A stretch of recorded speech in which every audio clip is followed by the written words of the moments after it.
गीतकार, निबन्धकार, समालोचक तथा प्राध्यापक। लामो समयदेखि उहाँ चाहिँ प्राध्यापन पेसामा पनि हुनुहुन्छ। त्रिभुवन विश्वविद्यालयको सह प्राध्यापक हुनुहुन्छ रजनी ढकालजी। यहाँलाई कार्यक्रममा हार्दिक स्वागत गर्न चाहन्छु।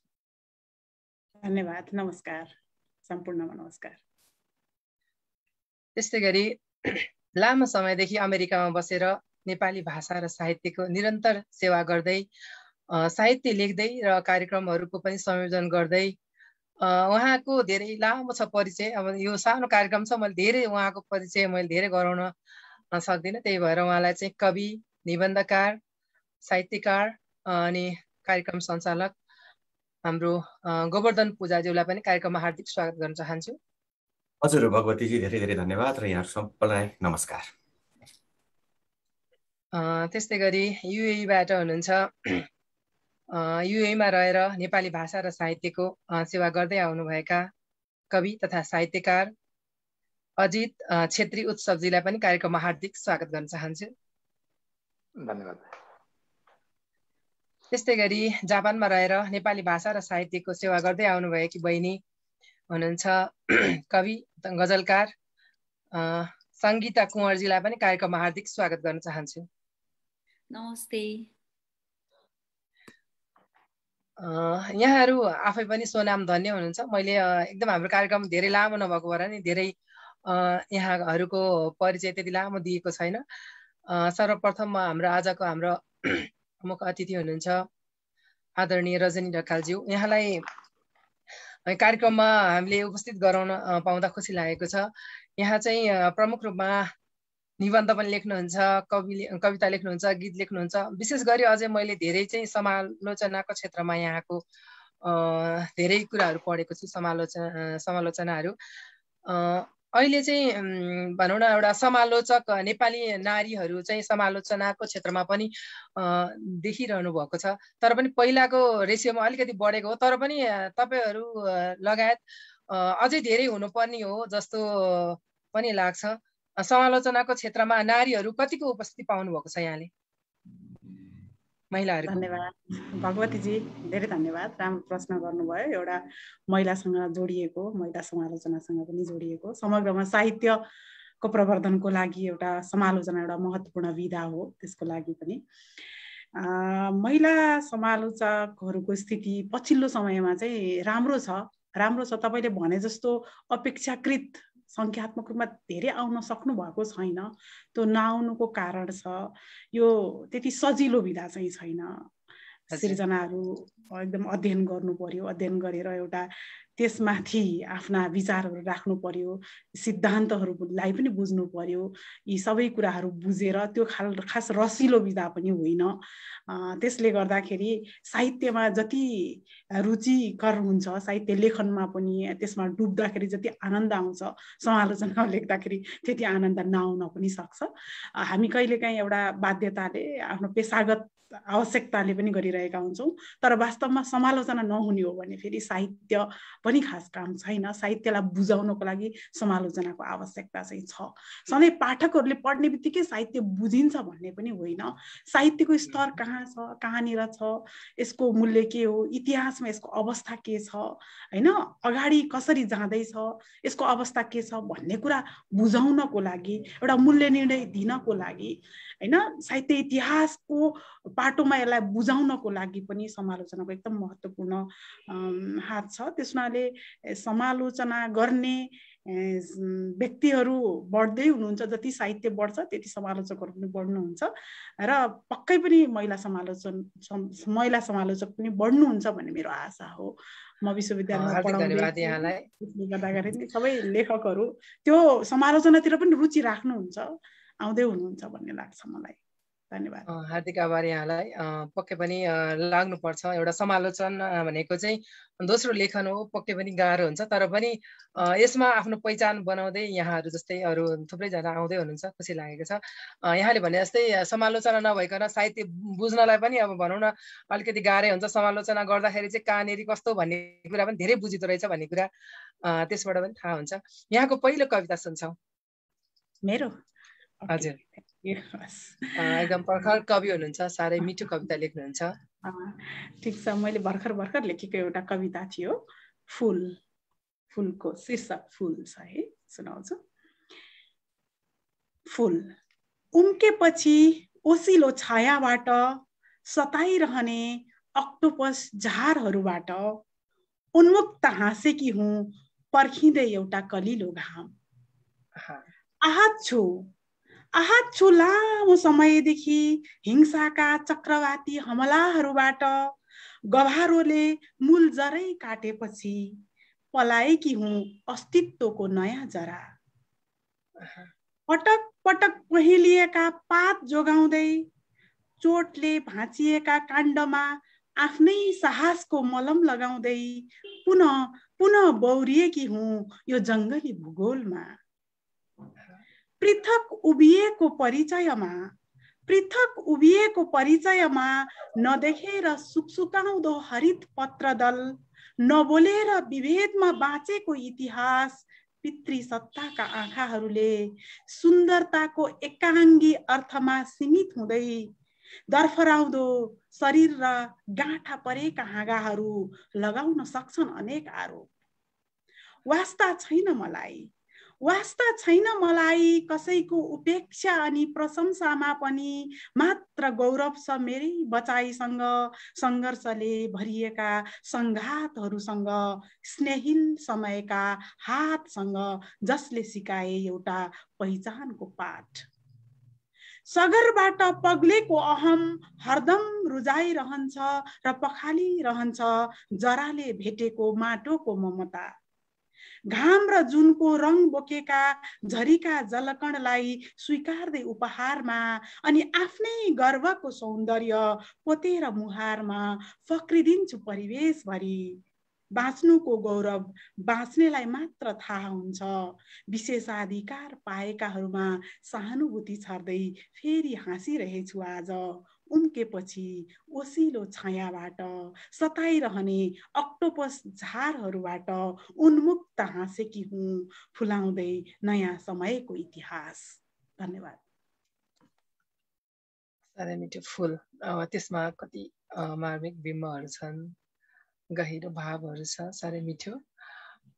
कविहरूले, पाठकहरूले आफै बुझ्नुहुन्छ, मैले त्यसको केही भनिनँ। हार्दिक आभार यहाँलाई।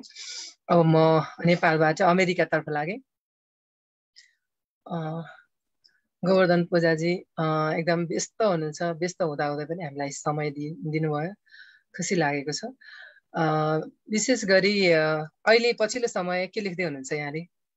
हजुर भगवतीजी, धेरै धेरै धन्यवाद यो अवसरको लागि, र हामीलाई हेरिनुभएका सम्पूर्ण व्यक्तित्वहरूमा हार्दिक नमस्कार गर्दछु। र हामीसँगै पर्दामा रहनुभएका साथी रजनी ढकाल, त्यसै गरी अजित छेत्रीज्यू र सङ्गीता कुवरलाई पनि हार्दिक सहयात्राको लागि, यो साथको लागि आभार व्यक्त गर्छु। विशेष गरेर म एकमत थापाजी र महेश्वर पन्तजी पनि यो कार्यक्रमसँग सम्बद्ध हुनुभएकोले उहाँहरूलाई पनि सम्झना गर्न चाहन्छु। यो भगवतीजीको प्रश्नमा मैले भन्यो भने यतिखेर म कविता लेखिराखेको छु। म हिजो पनि कविता लेख्थेँ, आज पनि कविता लेख्दैछु, भोलि पनि कविता लेख्छु जस्तो लाग्छ। अरू चाहिँ मैले लामो लामो विधाहरूमा चाहिँ कलम अहिले रोकिराखेको छु, सम्झना बनाइराखेको छु, लेख्नको लागि विषयवस्तु सङ्घालिराखेको छु, तर लेख्न चाहिँ मैले फाटाफुट्ट कविता लेखिराखेको छु। हजुर हजुर कविता सुन्ने त्यसो भए पक्कै। मेरो एउटा पहिलो कविता, म आज सुनाउने पहिलो कविताको शीर्षक राखेको छु एउटा कविको मृत्युपत्र। कसरी लेख्न सक्छ एउटा कवि मृत्युपत्र?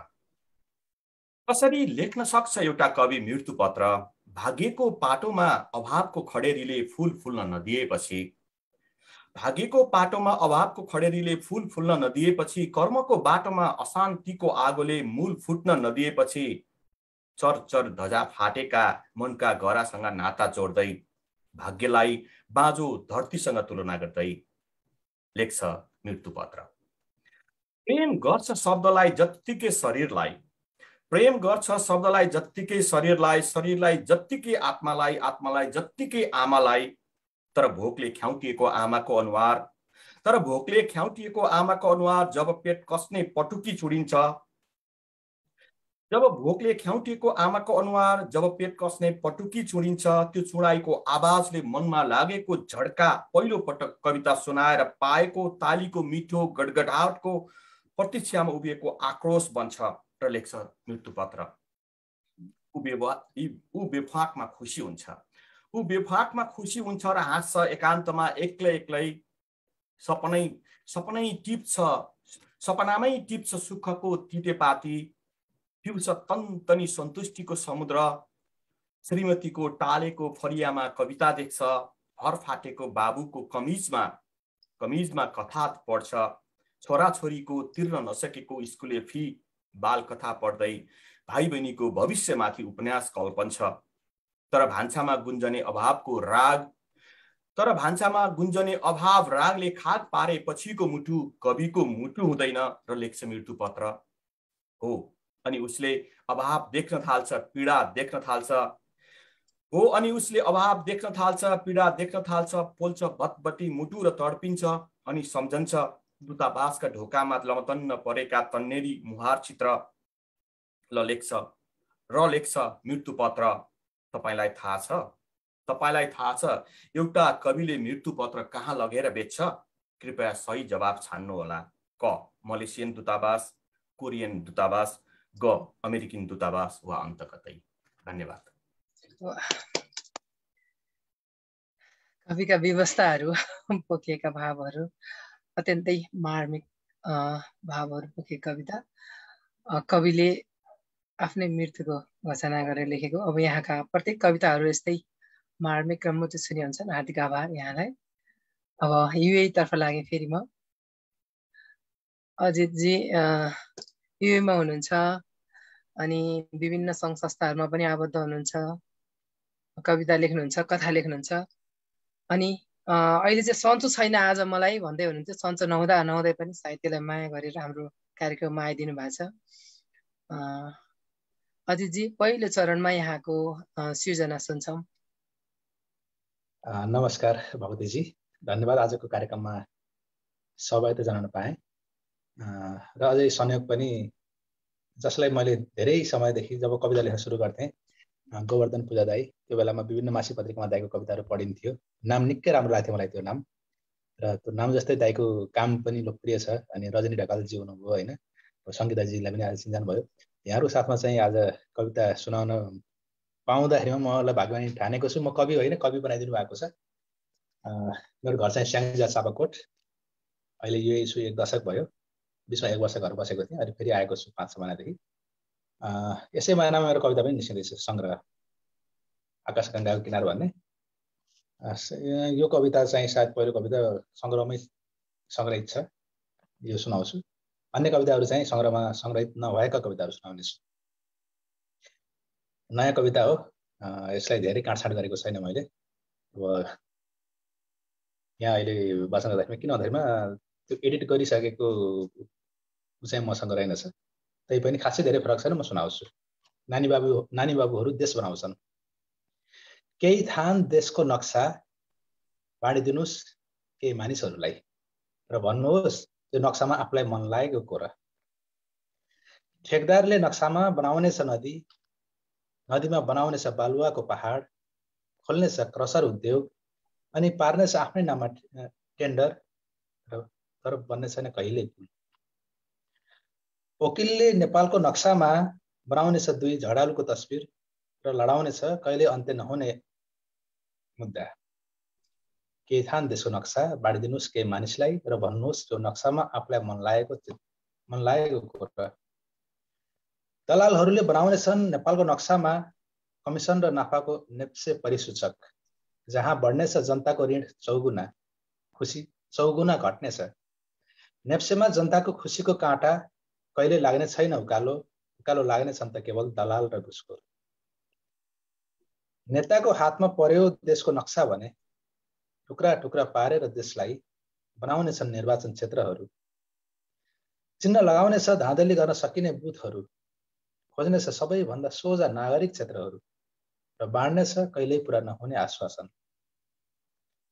धूर्तहरूको हातमा पर्यो देशको नक्सा भने बनाउन सक्नेछन् केही मन्दिर, मस्जिद, गुम्बा या चर्च, खोल्नेछन् मान्छेका दिमाग भुट्ने कारखाना, किनबेच गर्नेछन् धर्म र विश्वास, रटाउनेछन् धार्मिक अन्धविश्वास र थमाउनेछन् हात हातमा तरबार र बम। उनीहरू यसरी ईश्वरको नाममा गर्नेछन् ईश्वरकै हत्या। अन्तिममा एउटा नक्सा दिनुहोस् साना नानी बाबुहरूलाई। अन्तिममा एउटा नक्सा दिनुहोस् साना नानी बाबुहरूलाई। अब उनीहरूले नक्साको सिरानमा ठड्याउनेछन् देशको झन्डा। नानी बाबुहरूले नक्साको सिरानमा ठड्याउनेछन् देशको झन्डा। त्यसपछि अलिक तल बनाउनेछन् लाली गुराँसको फुल। बीचतिर बनाउनेछन् धुपी र सल्लाहका अग्ला रुखहरू। नानी बाबुहरू नक्साको पुछारमा रोप्नेछन् सद्भावको बिरुवा, जसमा फल्नेछन् धान, गहुँ, फापर, तोरी र देशप्रेम। सायद नानी बाबुहरूले सिमानामा काँडे तार पनि लगाउनेछन्। उनीहरूले त्यसपछि ती सबै आकृतिमा रङ्ग भर्नेछन्। यसरी बन्नेछ एउटा सुन्दर शान्त देश नेपाल। नानीहरूले अन्तिममा लेख्नेछन् सयौं थुङ्गा फुलका हामी एउटै माला नेपाली। अबदेखि देशको नक्सा केवल नानी बाबुहरूलाई मात्र दिनुहोस्, किनकि उनीहरूले सुन्दर देश बनाउँछन्। धन्यवाद। एउटा कविको सुन्दर परिकल्पना छ, कसले कसरी गर्छ भन्ने अन्दाज पनि छ, साह्रै राम्रो। यहाँ धेरै कमेन्टहरू पनि आएका छन्। हाम्रो पूजाजीलाई पनि साह्रै राम्रो कविता भनेको छ, अजितजीलाई पनि सुन्न पाइयो, एकदमै ओजनदार कविता भनेर लेख्नु भएको छ धेरै साथीहरूले। नानी बाबुहरूले देश बनाउँछन् भन्ने अब त्यो एउटा शीर्षकले नै धेरै कुराहरू बताएको छ। हार्दिक आभार यहाँलाई।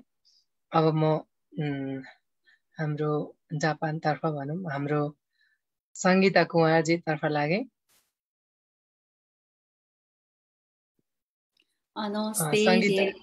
हजुर सङ्गीताजी अहिले के लेख्दै हुनुहुन्छ आजकल यहाँले?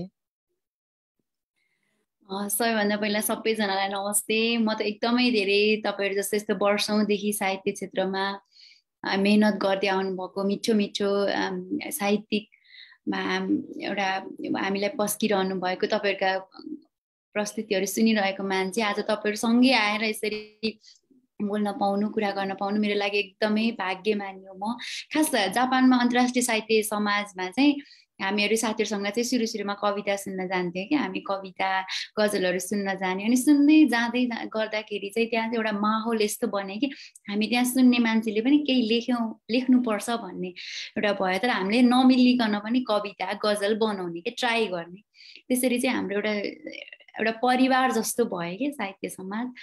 अनि त्यसरी जोडिँदै जाँदाखेरि बेलुकाजी थापा, प्रकाश पौडेल, हाम्रो जापानमा रहनुभएको दाइहरूले पनि एकदमै प्रोत्साहन गर्नुहुन्थ्यो। सँगै बेलुकाजी दाइले पनि यसरी मलाई यहाँसम्म तपाईँहरूसँग जोडिदिनु भयो, त्यसको लागि धेरै धेरै धन्यवाद।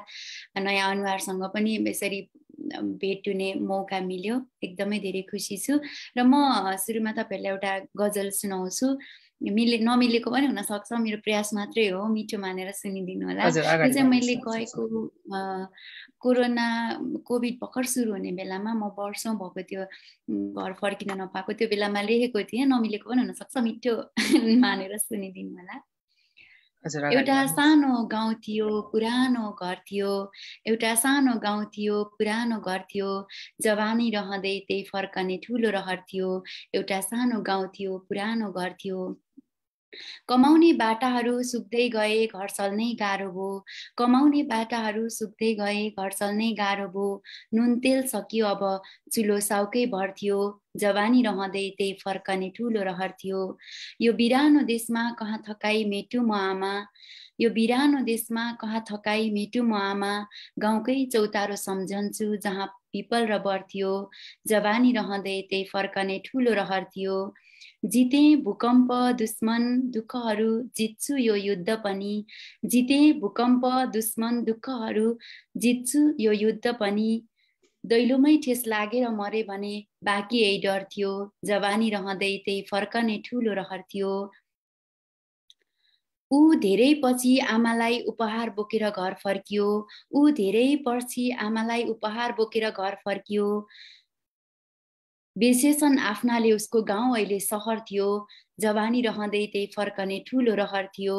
मसँग केका लागि दुश्मनी गर्छन् मान्छेहरू। मसँग आखिर केका लागि दुश्मनी गर्छन् मान्छेहरू। आखिरीमा तिम्रो र हाम्रो हैसियत बराबर थियो। एउटा सानो गाउँ थियो, पुरानो घर थियो। जवानी रहँदै त्यही फर्कने ठुलो रहर थियो। धेरै धेरै धन्यवाद। साह्रै मिठो। प्रवासको पीडा बोकेको गजल सुन्दर छ। यहाँको चाहिँ यो अब अनेसासाले चाहिँ यहाँलाई यसरी हौसला दिएर अहिलेसम्म थुप्रै गजलहरू कविताहरू लेखिरहनु भएको छ, अझै लेख्दै जानु होला भन्ने कामना पनि। फेरि म नेपालतिरै आइपुगेँ, हाम्रो रजनी म्यामतर्फ आइपुगेँ फेरि। रजनी म्याम, यहाँले चाहिँ पढाउनु पनि हुन्छ, लेख्नु पनि हुन्छ। लेख्न पनि एउटा मात्रै विधा, धेरै विधामा लेख्नुहुन्छ। पढाउनु र लेख्नु कतिको फरक कुरा हो? कस्तो रमाइलो प्रश्न।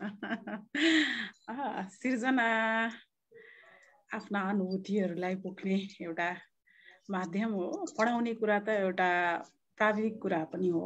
अब त्यहाँ विद्यार्थीलाई कुन विषयवस्तु तयार पारिएको हुन्छ त्यो अनुसार व्यक्त गरिन्छ। तर पढाउँदा पढाउँदै सृजनशील हुने वातावरण पनि बन्छ फेरि विद्यार्थीको बिचमा। म खुब इन्जोय गर्छु विद्यार्थीहरूको बिचमा चाहिँ।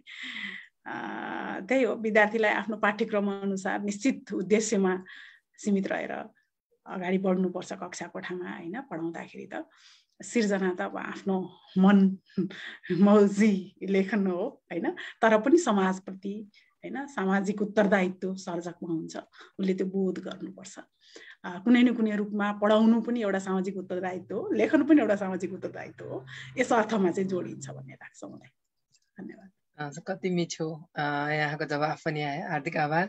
अब यहाँको विशेष गरी धेरै कुरा छ यहाँसँग गर्नु पनि, तर पनि सिर्जना सुन्न मन धेरै गर्ने हुनाले यहाँको दोस्रो सिर्जना सुन्छौँ। हुन्छ, हस्, धन्यवाद। एउटा नयाँ कविता छ मेरो, दुबोको कथा। दुबो थाहा छ नि है, हरियो दुबो। दुबोको कथा। त्यो दुबो चौरमा यतिकै फालिएको हुन्छ नि होइन। त्यसलाई मैले एक दिन गमलामा ल्याएर रोपेको थिएँ, त्यो असाध्यै सुन्दर भयो कि। त्यसको कविता लेखेँ मैले।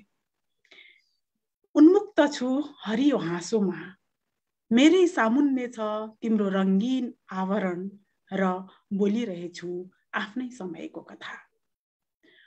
उखेलिँदै गर्दा मेरो बास बगाएको हो तिम्रो बस्ती, फुस्रिएको संवेदनाको भूगोलबाट उजाडिएपछि मेरो हरित परिचय पहिरो झरेको हो तिम्रो समयमा।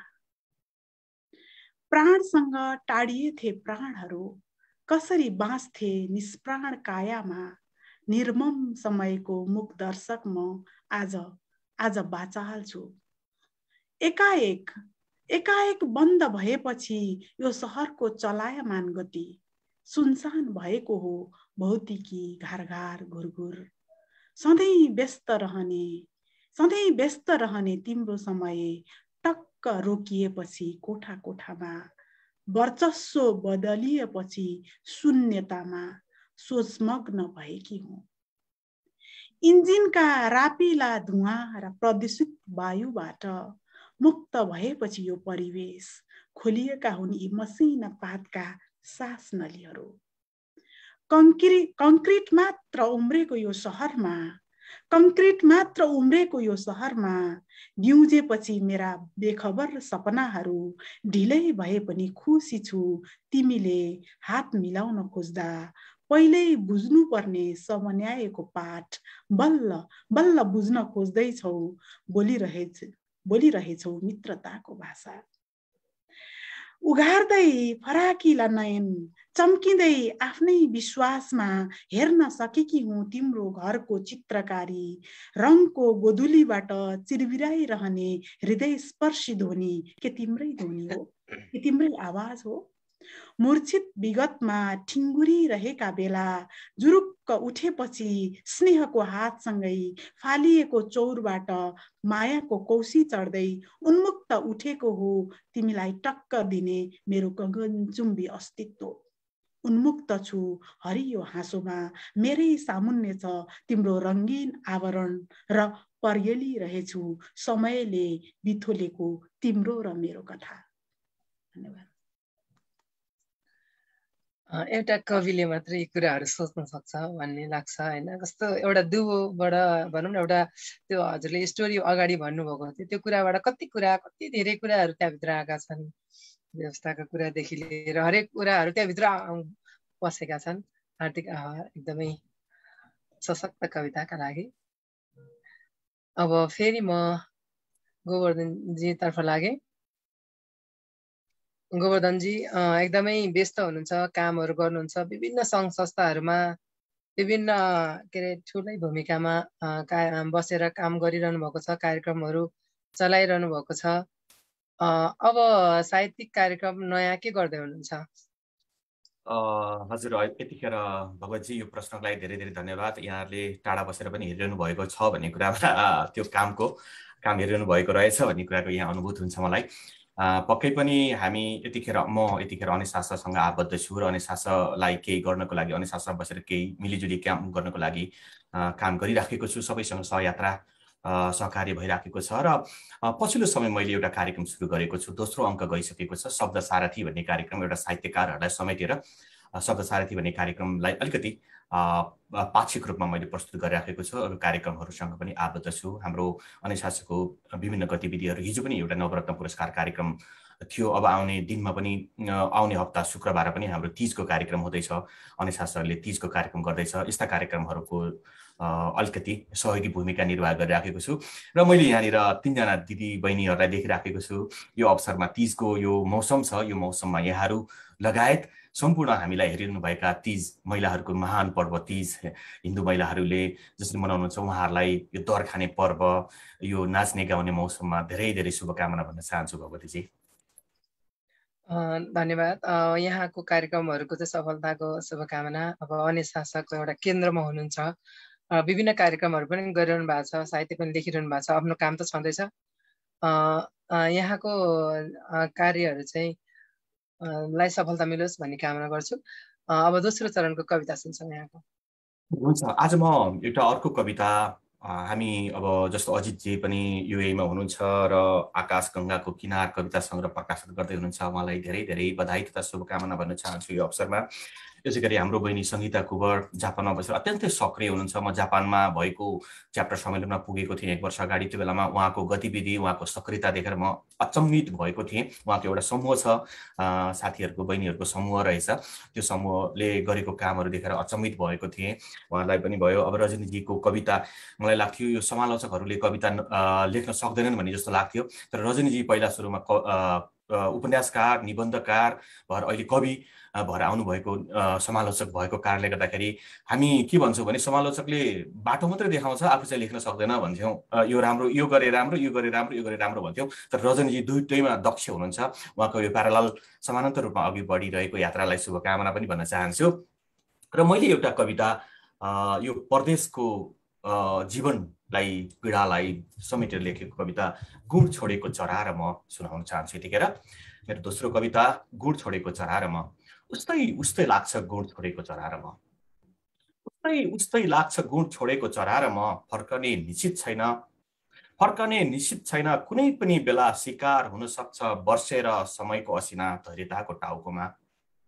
खोज्न सक्छ फुलको मुटुलाई वचनको काँडाले। पोल्न सक्छ आशाको मुनालाई अत्यासको आगोले। गुण छोडेको चरा र म उस्तै लाग्छ। गुण छोडेको चरा र म उस्तै लाग्छ। ओढेर सहानुभूतिको छाता आँसुको वर्षा थेग्ने प्रयासमा पाइतालामा जमाइराखेको टीका लगाउँदै घरदेशी माटोको हररात निन्द्रा बोलाउने मेरो प्रयास। लाग्छ गुण छोडेको चराको पनि पीडा हो। सपनाले सजाएर बचेरा विश्वासहरू आश्वासनले अल्मल्याएर प्रेमका पोयाहरू छलेर मित्रताको मायालु नजर। हिजो हिँडेको चरा आजसम्म नफर्कँदा कति उर्लौँदो होला सम्झनाको सागर विदाईको हात हल्लाउँदै पर्खनेहरूको। सपनाले सजाएर बचेरा विश्वासहरू आश्वासनले अल्मल्याएर प्रेमका पोयाहरू छलेर मित्रताको मायालु नजर। हिजो हिँडेको चरा आजसम्म पनि नफर्कँदा कति उर्लौँदो होला सम्झनाको सागर विदाईको हात हल्लाउँदै पर्खनेहरूको। गहवरी नुनिलो मोती बगाउँदै नरुँदो होला र आमाको मन। उस्तै लाग्छ। गहवरी नुनिलो मोती बहाउँदै नरुँदो होला र आमाको मन। उस्तै लाग्छ हुरीमा हुरिँदै हिँडेको चरा। उस्तै लाग्छ हुरीमा हुरिँदै हिँडेको चरा र समयले हुर्याउँदै हिँडेको म। उस्तै लाग्छ हुरीमा हुरिँदै हिँडेको चरा र समयले हुर्याउँदै हिँडेको म। धन्यवाद। साह्रै मिठो। प्रत्येक प्रवासीहरूको आफ्नै कथा, आफ्नै व्यथा, गोठ छोडेर हिँड्नुपर्ने बाध्यता, सबै कुरा समेटिएको साह्रै मिठो कविता। यहाँको प्रत्येक कविताहरू सशक्त छन् अनि सुनिरहँ जस्तो पनि लाग्छ, त्यो भावहरू मन छुने छन्। हार्दिक आभार यहाँलाई। अब म हाम्रो अजितजीतर्फ लागेँ। अजितजीलाई सर्वप्रथम त यो नयाँ कविता प्रकाशन गर्दै हुनुहुन्छ, यसको लागि हार्दिक बधाई भन्न चाहन्छु। यहाँले प्रवासमा रहेर पनि 10 वर्षदेखि प्रवासमा हुनुहुन्छ। प्रवासको कामको साथसाथै साहित्यमा पनि त्यतिकै सक्रिय भएर लाग्नु भएको छ। नेपाल आउँदा पनि विभिन्न सङ्घ संस्थामा लागेर कविताहरू यहाँको सुन्न पाइन्थ्यो, कार्यक्रमहरू सरिक हुनुहुन्थ्यो। अहिले आकाश गङ्गाको किनार कविता सङ्ग्रह निस्किँदै हुन्छ यहाँको लागि। यसको लागि यहाँलाई हार्दिक बधाई अनि शुभकामना पनि, कीर्ति सफलताको शुभकामना भन्न चाहन्छु। अजितजी, अहिले युएमा कस्तो छ साहित्यिक माहौल, साहित्यिक कार्यक्रम हुन्छ कि हुँदैन? कस्तो छ त्यहाँको साहित्यिक अवस्था अहिले? धन्यवाद अवधिजी, निकै सोध्नै पर्ने प्रश्न सोधिदिनु भयो। युएको साहित्यिक गतिविधिसँग जोडिएको कारणले मैले यो जवाफ दिन पाउनु चाहिँ आज तपाईँको कार्यक्रम मार्फत अरूलाई खुसीको कुरा हो।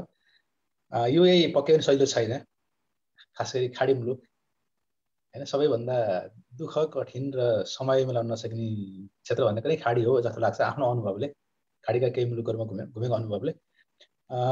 केही वर्षदेखि विभिन्न साहित्यिक कार्यक्रमहरू संस्थाहरू क्रियाशील छन् यसमा। सगरमाथा साहित्य प्रतिष्ठान गठन भएको युएबाटै हो। यसलाई हामीले अन्तर्राष्ट्रियकरण गर्दैछौँ, भइराखेको छ। म आफै यसको अहिले केन्द्रीय उपाध्यक्ष, वरिष्ठ उपाध्यक्ष र यसको नेपालमा शाखाहरू उपशाखाहरू गठन गरेका छौँ र अमेरिकासम्म पनि हामीले यसलाई पुर्याएका छौँ, अमेरिका पोर्चुगलसम्म। यस्तै युएमा सिर्जना वाचन डबली भन्ने छ, त्यो चाहिँ सङ्गठित रूपमा नभएर युएमा भने सम्पूर्ण साहित्यकारहरू लेखनमा सक्रिय हुनुहुने सम्पूर्णको संस्था हो त्यो। त्यसमा पनि म पनि आबद्ध छु भन्नुपर्छ। सबैले चाहिँ गर्व गर्ने संस्था हो। तर सगरमाथा साहित्य प्रतिष्ठान चाहिँ संस्थागत रूपमै नेपालमा दर्ता भएर हामी चाहिँ क्रियाशील छौँ र गत वर्ष हामीले विश्वव्यापी कविता प्रतियोगिता आयोजना गरेका थियौँ। प्रथम पुरस्कार तत्कालीन समयमा सर्वाधिक राशिको भनेर चाहिँ हामीले जानकारी पाए अनुसार हामीले चाहिँ गरेका थियौँ। प्रथम पुरस्कार 55,555 को।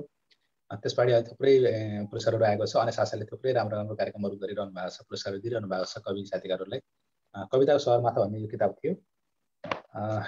त्यो बाहेक विभिन्न कार्यक्रमहरू फेसबुक लाइभ, युट्युब लाइभ यस्ता कार्यक्रमहरू निकै भइराखेका छन् र युएमा हुने साहित्यकारहरूले लेखिरहनु भएको छ। कविताहरू, त्यसपछि कथाहरू, किताबहरू निकालिरहनु भएको छ। गजलमा चाहिँ युएका साथीहरू धेरै नै हुनुहुन्छ।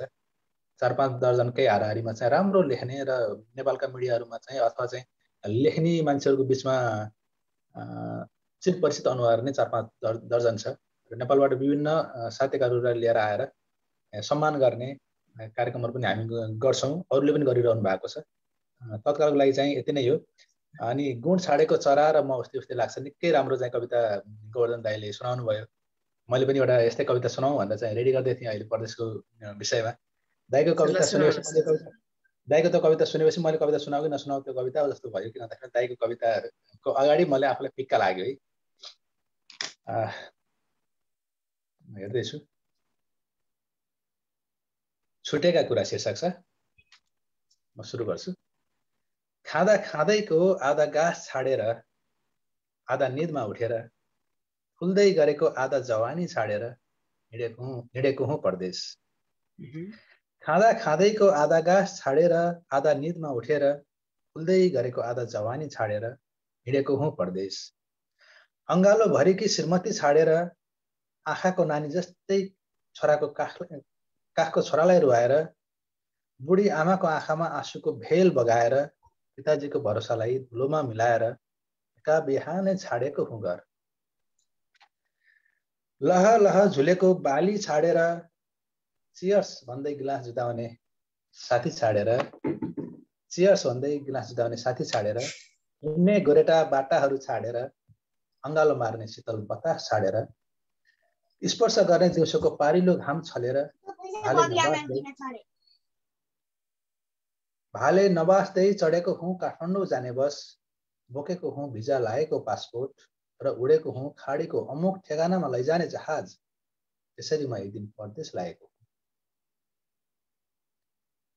सोच्थेँ मैले केवल आफ्नो गाउँ छाडेँ, देश नामको एउटा भूगोल मात्र छाडेँ, तर सँगै मेरो आत्मविश्वासले पनि छाडेको रहेछ देश। अचेल गुमाएको छु, आफूले छाडेर आएको क्षितिजतिर फर्केर ढुक्कले आफूलाई वीर नेपाली हुँ भन्ने आत्मविश्वास पनि। साँच्ची अचेल म परदेशी भएको छु।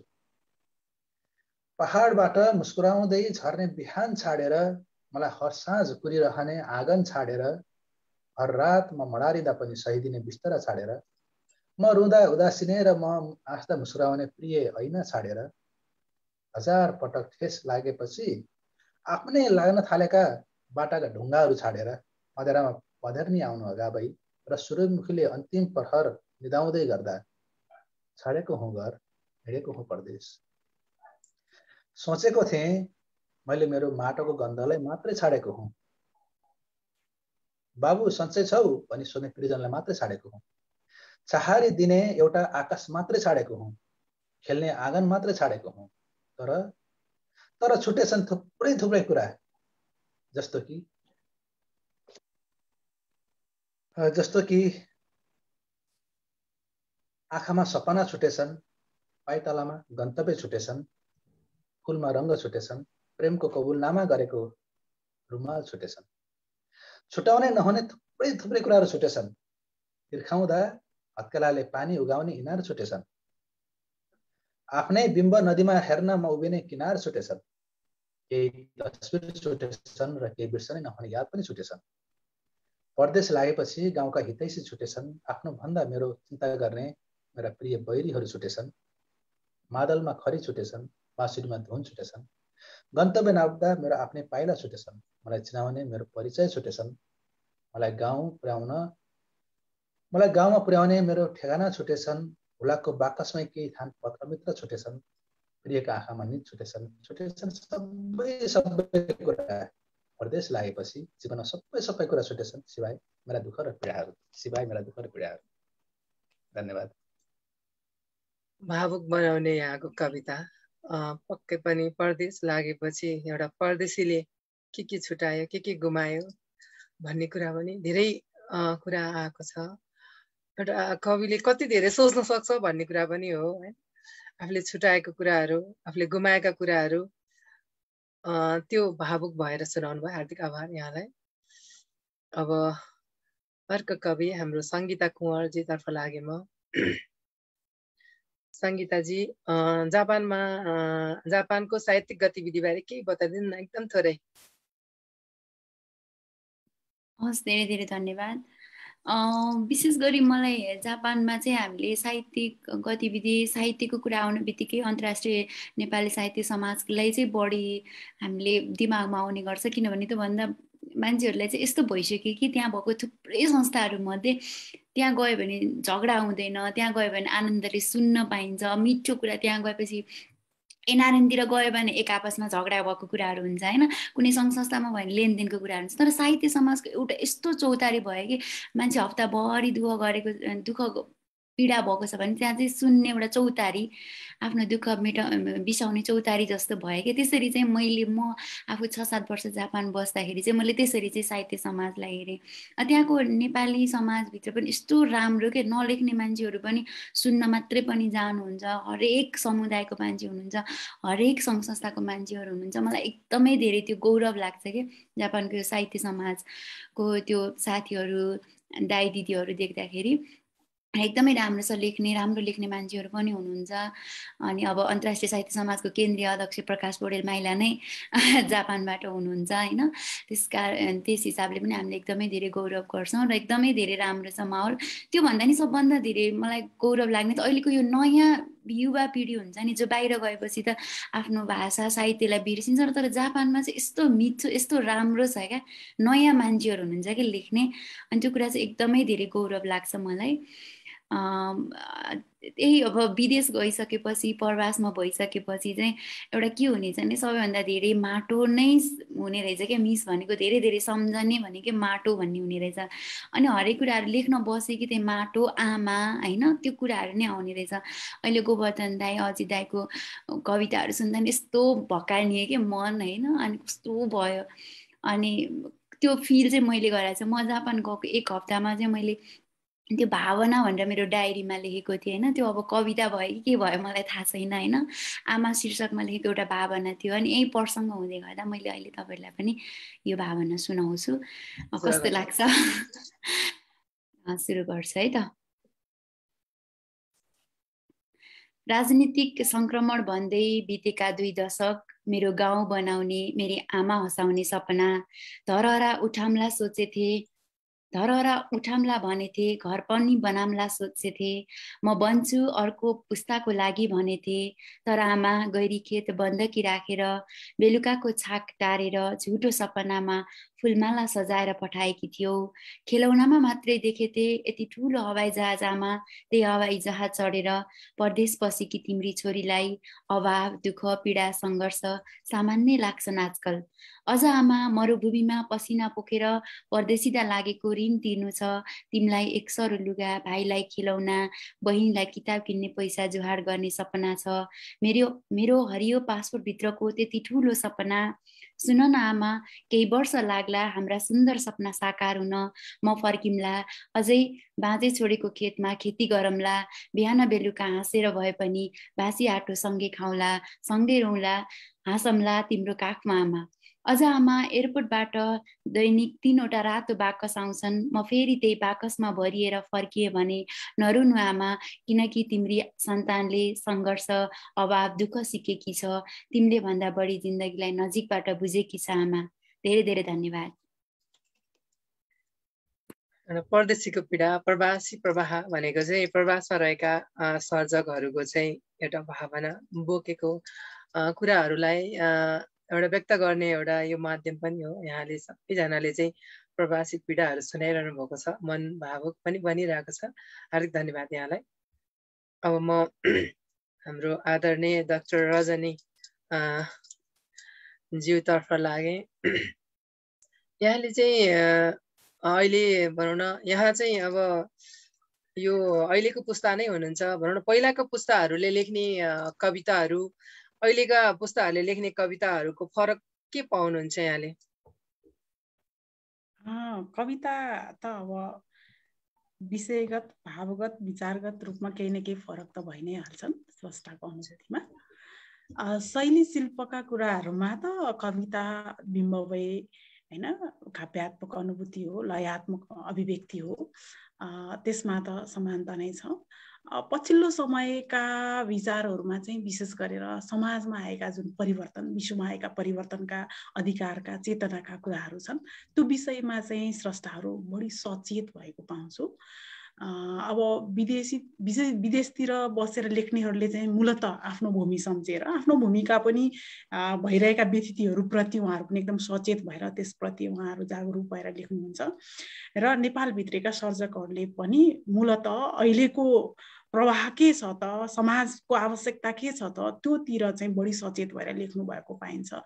कतिपय बेला चाहिँ अलि कुनै कविताहरू चाहिँ कतिपय स्रष्टाहरू चाहिँ अलिकति आफ्नो आन्तरिक अनुभूतिमा मात्रै बढी केन्द्रित भएको हो कि जस्तो लाग्थ्यो कतिपय उसमा, तर सामाजिक उत्तरदायित्वमा कमी भएको हो कि जस्तो लाग्थ्यो अघिल्लो पुस्तामा। अलिक पछिल्लो पुस्तामा चाहिँ त्यो एकदमै बढेर गएको छ कि होइन। लेख्ने भनेको समाजको लागि हो, परिवर्तनको लागि हो। हामी केही आवाज साहित्यको माध्यमबाट उठाउनु पर्छ।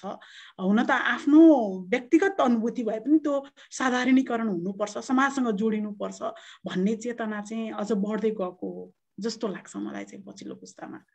त्यो लाग्छ। भनौँ न अब अहिलेको अब नयाँ पुस्ताहरू जो चाहिँ अहिले भर्खर सुरुवात गर्दै हुनुहुन्छ, अब चाहिँ भन्नुपर्दा हाम्रो कार्यक्रममा आज आउनुभएको हाम्रो सङ्गीता कुमारजी म चाहिँ भर्खर आएको भन्नुहुन्छ। हुन त उहाँका कविताहरू राम्रा छन्, भावनाहरू भएका छन्। अब अहिलेको अब आउने नयाँ पिँढीहरूलाई चाहिँ एउटा कस्तो कविता लेख्नुहोस् भनेर यहाँले यसो सुझाव दिनु पर्दा अथवा एउटा यस्तो हुनुपर्छ भन्नुपर्दा चाहिँ के भन्न चाहनुहुन्छ पछिल्लो पुस्ता अब नयाँ पुस्तालाई? यस्तो कविता लेख्नुस् भन्ने कुरा त होइन कसैले पनि। सर्जकले आफैले नै आफ्नो विचार विषय आफूले अनुभूत गरेपछि लेख्छ। तर मूल रूपमा त्यही हो, मैले अघि भनेकै कुरासँग जोडिन्छ यसको उत्तर पनि। समाजमा के को आवश्यकता छ हैन, कविता भनेको एउटा अशक्तहरूको आवाज भन्नु पर्यो के, आवाजहीनहरूको आवाज भन्नु पर्यो। साहित्य भनेको आवाजहीनको आवाज हो। हाम्रो मनको कुरा मात्रै होइन कि, हाम्रो मनको पीडा बोले पनि त्यो पीडा चाहिँ धेरैको हुन्छ के त्यहाँ। अब जस्तो अघि गोवर्धनजीले गुण छोरेको चराको कुरा सुनाउनु भयो, आफ्नो कुरा हो, आफ्नो कथा हो, तर पनि त्यो उहाँको मात्रै कथा होइन, थुप्रै प्रवासीहरूको कथा हो हैन। अजितजीले देश छोडेको कुरा जुन सुनाउनु भयो, आफ्ना कुरा भन्नुभयो, तर त्यसमा उहाँले कति मिठोसँग त्यो बिम्ब बुन्नु भयो कि वास्तवमा धेरै व्यक्तिहरू त्यो अनुभूत गर्छन् है। अनि आफ्नो देश आफ्नो ठाउँको लागि उनीहरूको माया कति छ भन्ने कुरा उहाँको शब्दको माध्यमबाट उहाँले सबैका अनुभूति व्यक्त गर्नुभयो र त हाम्रो मन पनि गाँठो पर्यो हैन, गाँठो पर्यो हैन। अनि त्यसै गरेर सङ्गीताजीले पनि आमालाई सम्झिँदै सुरुमा डायरीमा लेखेको जुन कविता भयो कि भएन भनेर सुनाएको कुरा पनि वास्तवमा आफ्नो ठाउँ आफ्नो भूमिको माया हामीलाई किन भयो त, किन भन्दा हाम्रो परिचयका लागि, हाम्रो अस्तित्वको लागि, हाम्रो पहिचानको लागि हामीले केही गर्नुपर्छ भन्ने चेतनाले भएको हो नि त। त्यो हो, त्यो लेखाइमा त्यो चेतना आउनु जरुरी छ र आवाजहीनहरूको आवाज हुनुपर्छ साहित्य, र कविता त्यस्तो हुनुपर्छ भन्ने मलाई लाग्छ। र त्यो छ नै पछिल्लो समयमा लेख्दै हुनुहुन्छ धेरैले। अब यहाँको अन्तिम सिर्जना सुन्छौँ अनि यहाँको विचार एकछिनपछि फेरि अन्तिम चरणमा सुन्छौँ नै। मैले अहिले पछिल्लो समयमा यहाँहरू तीनजनाको कविता, गोवर्धनजीको कविता, अजितजीको कविता, सङ्गीताजीको कविता सुनेपछि वास्तवमा म त त्यसरी प्रवासमा बसेर त्यो दुःख भोगेको त छैन हैन, तर पनि मसँग पनि पीडाहरू छन्, मसँग पनि दुःखहरू छन्। जहाँ जाँदा पनि मान्छेका दुःखहरू भइ नै रहन्छन्। यो दुःख भनेको गीत हो, हाम्रो गीत हो हैन। यो गीत हामीले हाम्रो जीवनको गीत हो र हामीले यो पछिल्लो पुस्ताका लागि सुनाउनको लागि बनाइरहेको कथा हो भन्ने जस्तो पनि फिलिङ्स आइरह्यो मेरो मनमा हैन। अनि त्यस्तै कविता पनि रहेछ मसँग, एउटा जीवन गीत भन्ने कविता। म त्यही कविता यहाँहरूको अनुभूतिलाई एकदम सम्मान गर्दै अजितजीको, गोवर्धनजीको, सङ्गीताजीको जुन प्रवासमा बसेर आफ्नो भूमिलाई छोड्नु भएको, छोडिनु परेका पीडाहरू जुन एउटा सुनाउनु भएको छ, ती पीडाहरूलाई एकदम सम्मान गर्दै र ती पीडाप्रति एकदम समानुभूति गर्दै म एउटा कविता सुनाउँछु, जीवन गीत। गुनगुनाउँदै जीवन गीत आफ्नै समयको धुनसँग सङ्गीतबद्ध छन् लयहीन आरोपका आवाजहरू। बरफ जमेको शिशिरको समय जस्तो चिसो मनलाई पगालेर तृप्ति लिने सान्निध्यको तृष्णाले पटक पटक भौतारिए पनि बारम्बार रोपिएका बाँडलाई उखेल्दै फाल्दै गरेको आहत स्मृतिले उप्काउँछन् खाटा परेका दीर्घचोटहरू।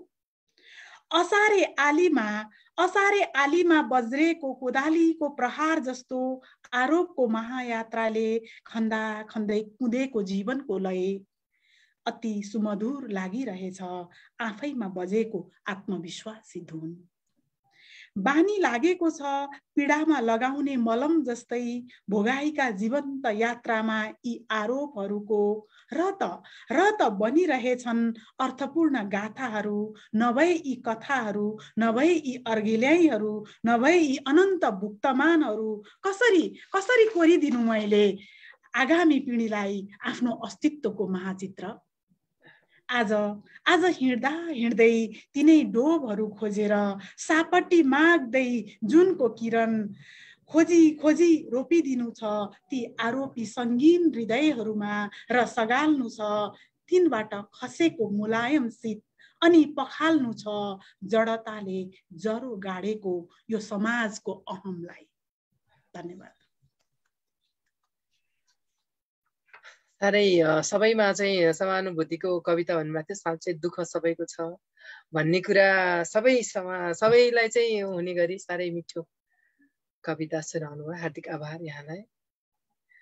हरेक कुरामा नै एकदमै पोख्त हुनुहुन्छ। अब यहाँलाई के अब शब्दले बयान गर्नै सकिँदैन। यहाँ आफ्नै कामले आफ्नै कार्यले पनि एकदमै हुनु अब प्रख्यात हुनुहुन्छ भनौँ न। सबैले यहाँको हरेक क्षेत्र त्यतिकै जुन क्षेत्रमा पनि त्यतिकै सफल हुने व्यक्ति, सबैजना सफल हुन सकिँदैन, तर यहाँ जुन क्षेत्रमा लागे पनि त्यो क्षेत्रमा चाहिँ सफल हुनुहुन्छ। अझै सफल हुँदै जानुहोस् भन्ने कामना पनि गर्न चाहन्छु। अब म अमेरिकातर्फ लागेँ गोवर्धनजी। पछि अहिले चाहिँ कवितै सधैँ कवितै लेख्छु। आज पनि कविता लेखिरहेको छु, भोलि पनि कविता लेख्छु। कवितामै जोस् अब यति धेरै कवितामा यति धेरै भाव पनि एकदम मिठो लेख्नुहुन्छ। त्यो भएको भएर पनि होला धेरै कवितै लेख्छु भन्नुहुन्छ, अरू कुरा चाहिँ साँचेर राखेको छु भन्नुहुन्छ। अब त्यो अरू कुरा पनि अब कहिले पढ्न पाइन्छ, पढ्न त पाइन्छ होला छिटै नै। विशेष गरी यहाँका कविताहरू भनौँ न, एउटा जुन कविता पनि त्यतिकै सशक्त लेख्नुहुन्छ।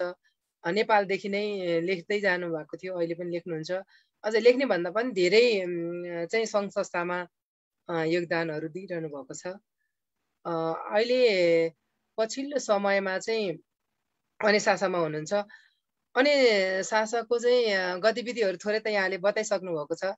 अहिले चाहिँ अनि शासाले अन्य कुन कुन सङ्घ संस्थाहरूसँग मिलेर कार्यहरू गर्दैछ त? एकदम राम्रो प्रश्न मेरो लागि। यतिखेर समय सान्दर्भिक पनि ठानेको छु, यसको लागि धेरै धेरै धन्यवाद। हामीले विदेशमा रहेका र नेपालमा रहेका जुनसुकै संस्थासँग पनि हाम्रो नीतिगत कुराहरू मिल्यो भने कार्यगत एकता गर्दै अगाडि बढ्ने हाम्रो लक्ष्य रहेको छ। त्यो अनुरूप एनआरएनसँग भाषा साहित्यसँग पनि मिलेर हामीले पहिला हामीले बाल कविता महोत्सव पनि गऱ्यौँ, प्रतियोगिता गऱ्यौँ। त्यो ठुलो पुरस्कार राशिको थियो। $1000 बालबालिकाको कविताको लागि $1000, $500, $300 राखेर पुरस्कारको व्यवस्था गरेको थियौँ। अहिले अरू सङ्घ संस्थाहरूसँग नि जस्तो एउटा अहिले पछिल्लो समय एउटा अपराध सम्बन्धी गतिविधिलाई रोकथाम र यसको विषयलाई उठान गर्नको लागि अपराध विषय कविता सङ्ग्रहको लागि पनि अनिशासले आफ्ना च्याप्टरहरूलाई मार्फत सहयोग जुटाउने अभियान चलाइराखेको छ। यो चाहिँ एउटा म्याडिसनको एउटा कोठे कविता गोष्ठीसँग मिलेर पनि हामीले त्यो एउटा त्यसमा पनि हामी समाहित भएका छौँ। र थुप्रै सङ्घ संस्थाहरू जो जति बाहिर हुनुहुन्छ, जो जति नेपालमा हुनुहुन्छ, जो जति नेपाली भाषा र साहित्यको लागि योगदान दिइरहनु भएको छ, ती संस्थाहरूसँग अनिशास एक न एक रूपमा सानोतिनो रूपमा प्रतिबद्धता सहित सहभागी हुँदै आएको छ, जोडिरहेको छ। हजुर, त्यो भयो। अनि अहिले हामीले अन्तर्राष्ट्रिय नेपाली साहित्य समाजले राष्ट्रकवि माधव घिमिरेको जन्म जयन्तीको अवसर पारेर सेप्टेम्बर महिनाभरि कविताको आह्वान पनि गरेको छौँ। 200 शब्दसम्म नबढाई कविता खुल्ला विषयमा त्यो पनि एउटा कविता प्रतियोगिता भइराखेको छ भने अनिशासको 30 वर्ष इतिहास र 21 वर्ष इतिहासमा राष्ट्रगानको लागि एउटा अनिशास गानको लागि पनि हामीले आह्वान गरिसकेको छौँ। त्यसरी विभिन्न कामहरू भइराखेको छ। भगवतीजी धेरै कुरा जान्न पायो, किनभने अनिशासा चाहिँ एउटा विदेशमा प्रवासमा रहेको चाहिँ पुरानो संस्था हो। नेपाली भाषा र साहित्यका लागि यसले 30 वर्षदेखि प्रवासमा धेरै कामहरू गर्दै आएको छ। त्यसैले पनि अनिशासा चाहिँ एउटा भाषा साहित्य सम्बन्धी भएको भएर पनि जोड्न लागेको। यहाँको अन्तिम कविता सुन्छौँ। हजुर, मलाई रजनीजीको कविता सुनेपछि मैले मुड चेन्ज गरेँ। मलाई चाहिँ 2-3टा कुरा मेरो जीवनमा मैले एसएलसी पास गर्ने बित्तिकै आइएबिए पढ्न थालेपछि 3टा सपना देखेको थिएँ। 3टा कुरा म गर्छु भनेको थिएँ। एउटा, अरबमा गएर एक दिन भए नि भेडा चराउँछु भन्ने मेरो सोच बनाएको थिएँ। अरब खाडी मुलुकतिर गएर कता भेडा चराउन पाइन्छ त्यो बनाएको थिएँ। अर्को चाहिँ जर्मनीको पर्खालमा गएर फोटो खिच्ने मेरो ठुलो इच्छा थियो। र अर्को चाहिँ नायग्रा फल्समा गएर, क्यानाडा र उसको बिचमा गएर नायग्रा फल्समा गएर, यो चाहिँ तेस्रो सपनाको रूपमा मैले क्रमशः अरबबाट जर्मनी हुँदै नायग्रा फल्ससँग पुगेको चाहिँ त्यो थियो, नायग्रा फल्स। र सौभाग्यले मेरो तेस्रो सपना चाहिँ पहिलो सपना हुन पुग्यो र त्यसको बारेमा कविता लेखेको थिएँ। त्यो सुनाउने मुड बनाइराखेको थिएँ। र रजनीजीले जीवन गीत सुनाइदिनु भएपछि मेरो पनि एउटा जीवन गीत छ त्यो कविता। म आज त्यही कविता सुनाउँछु। पछिलाई मेरो त्यो नायग्रा फल्स चाहिँ थाती राखेर मेरो आज अहिले अन्तिम तेस्रो कविता सुनाउने शीर्षक रहेको छ जीवन गीत। किन डुब्दैन यो घाम, किन डुब्दैन यो घाम, किन कट्दैन यो रात, बिछोडको वारेन्ट पत्र बोकेर म समयसँग सोध्दैछु, मिलनको दोबाटोतिर किन घुम्दैन यो पृथ्वी। किन डुब्दैन यो घाम, किन कट्दैन यो रात, बिछोडको वारेन्ट पत्र बोकेर म समयसँग सोध्दैछु, मिलनको बाटोतिर किन घुम्दैन पृथ्वी। समुद्र प्यासी छ, पिएर ममा प्यास अझ बढेको छ, आकाश उदासी छ, हेरेर ममा उदास अझ बढेको छ। थिचिन्छु दिनरात थिचिन्छु, थिचिन्छु दिनरात थिचिन्छु, अनिच्छाका पहाडहरूले पिसिन्छु, पल पल पिसिन्छु आकांक्षाका खलहरूले। मायाका मलम बनेका सपनाहरू सम्झँदै सोध्छु किन उठ्दैन रक्की पर्वतको टुप्पो सगरमाथा छुनलाई, किन घट्दैन समुद्रको आयतन गण्डकी कर्णाली हुनलाई। शोकधुन सुसेली बसेका म्यापलका पातहरू किन सालका पात झैं हाँस्न सक्दैनन्। धुरीमा चढेर कौडे भालेहरू किन बिहान बोलाउँदै बाँच्न सक्दैनन्। सिसाको भाँडोमा बन्दी जीवन संगीतमय मृत्युको पर्खाइमा बसेको छ। छाना मुनि तुन्द्रुङ्ग झुन्डिएका हिउँ लहरा जस्तै मन व्यवहारिसे बनेको छ। कसैलाई हिउँले पोल्छ, कसैलाई उज्यालोले डस्छ, कसैलाई उज्यालोले डस्छ। समय सिक्काका दुई पाटा, कसैलाई सुखद मिलन, कसैका लागि दुखद बिछोड। तारा देवीको आवाज जस्तै, कसैलाई सुखद मिलन, कसैलाई दुखद बिछोड। तारा देवीको आवाज जस्तै। सोचे जस्तो हुन्न जीवन, सम्झे जस्तो हुन्न जीवन, जस्तो भोग्यो उस्तै हुन्छ, खोजे जस्तो हुन्न जीवन, जस्तो भोग्यो उस्तै हुन्छ, खोजे जस्तो हुन्न जीवन। धन्यवाद। साह्रै मिठो, हार्दिक आभार यहाँलाई। जीवनको गीत यो भनौँ न एउटा अरूले सुनाएपछि त्यही सुनाउनु भन्दा नि अब लेखक कविहरूको धेरै सृजनाहरू हुन्छन् अनि सन्दर्भ अनुसारकै सृजनाहरू साह्रै सुन्दर छ। हार्दिक आभार यहाँलाई। यहाँको यो साहित्यिक यात्रा निरन्तर रहिरहोस् भन्ने कामना। अब म युए तर्फ लागेँ, हाम्रो अजितजी तर्फ। अजितजीले अब एउटा साहित्यिक संस्था खोलेर साहित्यिक संस्था चाहिँ विभिन्न देशहरूमा त्यसका शाखाहरू पनि खोलिसकेको कुरा गर्नुभयो। साह्रै खुसी लाग्यो। नेपाली भाषा र साहित्यका लागि यहाँहरूले गर्नुभएको यो प्रयास सराहनीय छ। आफू पनि लेख्नुहुन्छ अनि भाषा र साहित्यका लागि लेखेर मात्रै हुँदैन, यसका लागि गर्नुपर्ने धेरै कुराहरू पनि हुन्छन्। अब तीमध्ये यहाँले गर्नुभएको प्रयास देखेर खुसी लागेर आउँछ। अजितजी अहिले चाहिँ अब यहाँको कविता हामीले कहिलेसम्म पढ्न पाउँछौँ? अब नयाँ कविता सङ्ग्रह? धन्यवाद बाबुजी। 15-20 दिनदेखि यो भदौको महिनासम्ममा बजारमा आउँछ। देश विदेशमा र नेपालका सबै ठाउँमा चाहिँ पुग्ने गरी प्रकाशकबाट वितरकबाट चाहिँ काम भइरहेको छ। आशा गरौँ छिट्टै पढ्न पाइन्छ र आशा गर्छु मैले पनि म छिट्टै पढ्न पाउँछु भनेर। पक्कै पनि साहित्य लेखेर मात्रै हुँदैन, साहित्यलाई मान्छेसम्म पुर्याउनु पर्छ। त्यसको लागि हामीले गत वर्ष हरेक वर्ष चाहिँ अन्तर्राष्ट्रिय प्रतियोगिता गर्छौँ। एक वर्ष चाहिँ गजल प्रतियोगिता गरेका थियौँ, एक वर्ष विश्वव्यापी नेपाली कविता प्रतियोगिता गरेका थियौँ र विश्वव्यापी नेपाली कविता प्रतियोगिता युएबाट आह्वान गरेर दार्जिलिङसम्मका कविहरू, वरिष्ठ कविहरूलाई निर्णायक राखेर हामीले अनि त्यसको पुरस्कार वितरण चाहिँ गत वर्ष मेरै संयोजकत्वमा पोखरामा आयोजना गरेका थियौँ। कोरोनाले थलिएको समयमा हामीले पोखरामा नयाँ सन्देश दिएका थियौँ र हाम्रो कार्यक्रम पछाडि पोखरामा साहित्यिक गतिविधिहरू अलिकति जुरुराएको अवस्था थियो। तपाईसँग पनि सायद मेरो पोहोर नै भेट भएको हो। राष्ट्रिय कविता महोत्सवमा हानेको थिएँ म पनि कविता वाचन गर्नको लागि। त्यतिखेर चाहिँ पहिलोचोटि भेट भयो। त्यही नै हो, अब लेख्ने काम समय भ्याउँदाखेरि मैले लेखिने हो र खास लेख्ने भन्ने चाहिँ समय भ्याउँदाखेरि लेख्छु भनेर पनि नहुँदो रहेछ। हजुर, हार्दिक धन्यवाद। यहाँको अन्तिम सृजना सुन्नु अघि चाहिँ म एउटा यहाँ दुईटा कमेन्ट पढ्छु। यहाँ प्रभा बरालजीले चाहिँ सुन्दर कार्यक्रम भन्नुभएको छ। त्यस्तै गरी लिली अधिकारीले मिठो कविता भन्नुभएको छ। अनि बेलुकाजीले गोवर्धनजीले बोल्दा र कविता वाचन गर्दा एकाग्रता उठमन हुन्छ, मिठो जीवन गीत भनेर भन्नुभएको छ। अनि त्यस्तै गरी अर्को पवन कुमार बुढाथोकीजीले भन्नुभएको छ अन्वेषणमूलक कविता गोवर्धनजीको भन्नुभएको छ। अनि थुप्रै छन् कविता के अरे कमेन्टहरू। अनि अजित उत्सव दाजुको कविता चाहिँ एकदम राम्रो भनेर लेख्नु भएको छ रोशन तिमी सिन्हाले। सबैलाई हामीलाई हेरेर बस्नुहुने अनि हामीलाई कमेन्ट गर्नुहुने सबैलाई हार्दिक आभार व्यक्त गर्छु। सबैको नाम लिन सकिन। हजुरको सृजना अगाडि। ठिकै छ, मैले हेरेको थिएँ फेसबुकमा मेरो ट्याब्लेटमा लगभग 100को हाराहारीमा सेयर भएको छ कार्यक्रम। धेरै मलाई माया गर्नुहुने र साथीलाई माया गर्नुहुने साथीहरूले सेयर गर्नुभएको छ, कमेन्ट गर्नुभएको छ। मैले त्यसलाई रिप्लाई दिन सक्ने अवस्था रहेन। सम्पूर्णलाई चाहिँ एकपुष्ट धन्यवाद। अघि दाइले चाहिँ गौरन दाइले मलाई पुस्तकको लागि शुभकामना दिनुभएको थियो, मैले उहाँलाई धन्यवाद दाइ भन्नु भएको थिइनँ, धन्यवाद। अनि सङ्गीताजीको कविता चाहिँ म कता कति लेख्छु भने जस्तो गर्नुभएको थियो, तर लेख्दाखेरि यत्रो उत्कृष्ट लेख्नुभयो कि धेरै वर्षदेखि लेखेर खारिएको जस्तो लेख्नु भएको छ सङ्गीताजी। म आफैलाई तपाईँको कविता देखेर चाहिँ अलिकति लोभ लाग्यो होइन, यस्तै लेखिराख्नु होला। अब रजनीजी र दाइको त भन्नै परेन, मैले उहाँहरूको विषयमा बोल्नलाई धिष्टता हुन्छ मेरो। मैले एउटा कविता वाचन गर्छु, मैले खोजिरहेको मानिस। यो द्वन्द्वकालको विषयलाई मैले उठान गरेको छु।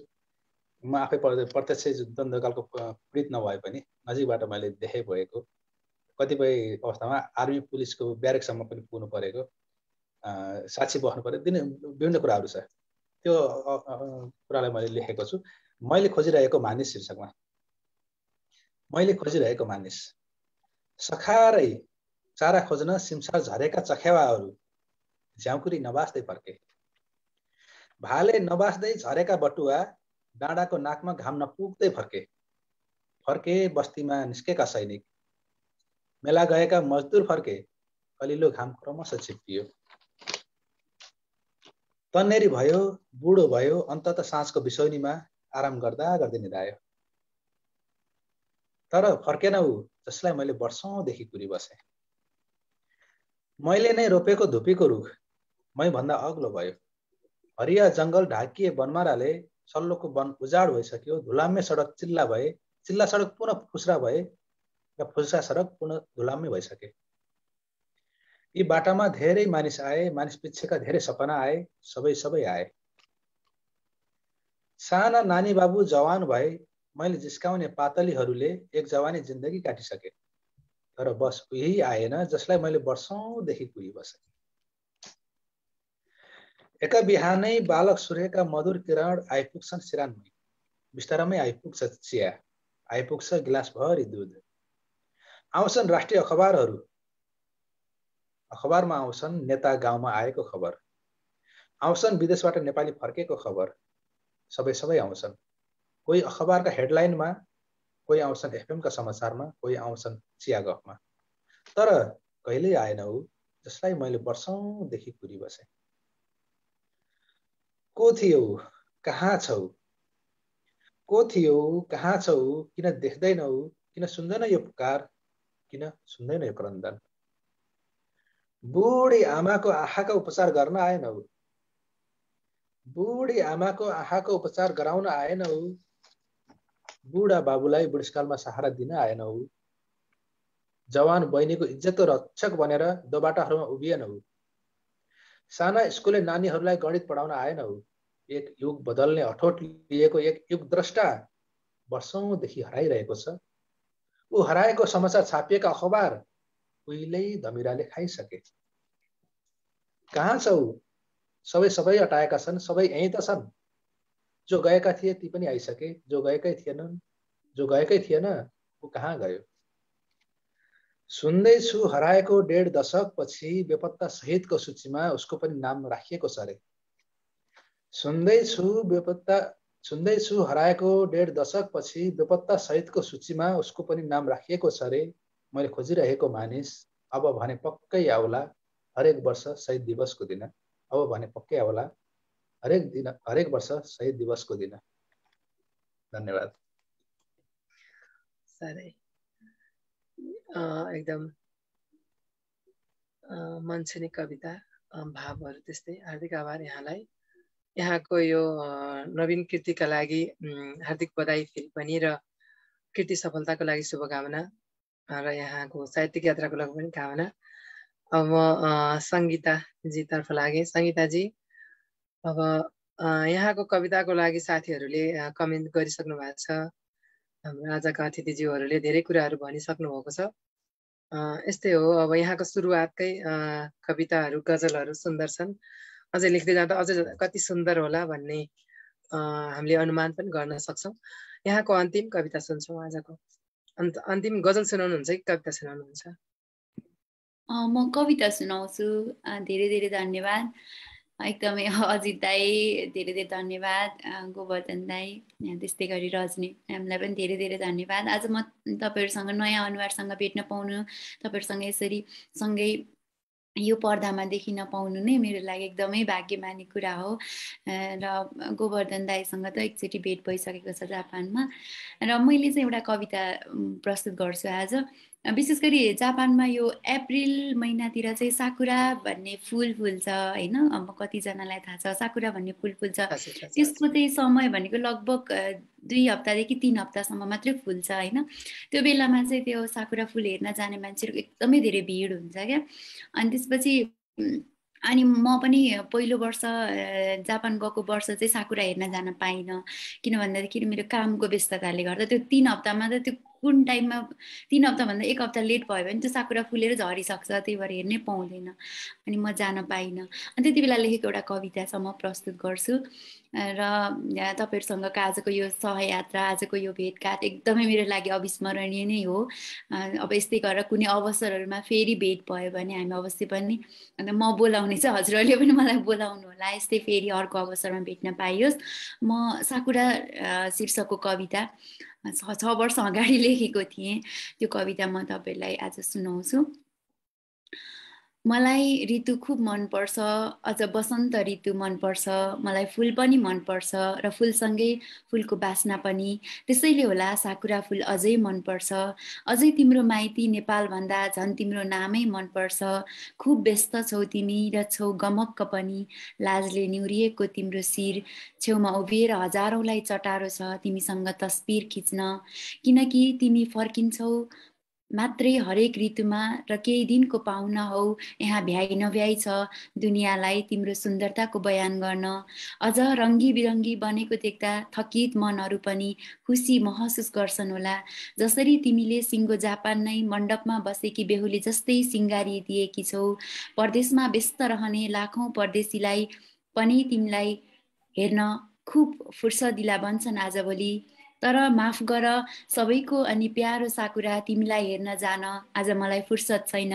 म आफू जसलाई आफू बन्नु छ र बनाउनु छ मेरो परिवार। म व्यस्त छु साकुरा, त्यसैले बरु मिल्छ भने 2 घण्टा सुत्ने यो सहरको सपनीमा आइदेऊ। साकुरा तिमी फर्कदा तिमीसँगै पठाउनु छ सन्देश, जुन मेरी आमालाई सुनाउनु छ व्यथा, केही खुसी अनि अनेक अनुभवहरू। धेरै धेरै धन्यवाद। आफू जान नपाएको कुरा पनि एउटा कविताबाट कति मिठो भावमा व्यक्त गर्नुभयो। यहाँको यो साहित्यिक यात्रा निरन्तर रहिरहोस् भन्ने कामना सहित यहाँको सुन्दर कविताको लागि हार्दिक आभार। हामी करिब करिब 1 घण्टा भयो। 1 घण्टा जति चाहिँ समय बित्यो। हामीले 1 घण्टा मात्रै भएको छ, धेरै बेर त भएको छैन। फेरि यहाँ सबैजना व्यस्त भएको हुनाले पनि मैले धेरै लामो कार्यक्रम नगरौँ भन्न खोजेको मात्र हो। अब कार्यक्रमको अन्तिममा छौँ हामी। हाम्रो आदरणीय रजनी म्याम हुनुहुन्छ हाम्रो आजको अतिथि। हामीले यो प्रवासी प्रवाह भन्ने कार्यक्रम चाहिँ प्रवासमा रहेका प्रवासी साहित्यकारहरू र नेपालको साहित्यकारहरूसँग जोड्ने एउटा काम पनि गरिरहेका छौँ।